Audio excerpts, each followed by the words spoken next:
قاضی احمد میں Sakrand sugar mill stop پر پیر اور کولاچی برادری کے 2 گروپوں میں زمین کے تنازع پر جھگڑا ہو گیا۔ جھگڑے میں ڈنڈوں اور کلہاڑیوں کا آزادانہ استعمال پیر برادری کے 2 افراد کراچی اور نواب بار کونسل کے میمبر پیر سجاد اور اس کا بھائی پیر محفوظ شدید زخمی ہو گئے، جنہیں فوری طور پر سول ہسپتال قاضی احمد منتقل کیا گیا ہے۔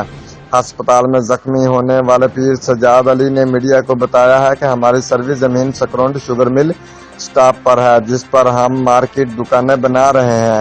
آج کولاچی برادری کے 1 درجن سے زیادہ افراد نے ہم پر حملہ کر کے ہماری زمین پر قبضے کی کوشش کی اور ہم پر تشدد کر کے ہمیں زخمی کر دیا۔ پولیس ہم پر حملہ کرنے والوں کو فوری طور پر گرفتار کرے۔ رپورٹ محمد موسیٰ جتوئی، تحصیل رپورٹر قاضی احمد، سندھ۔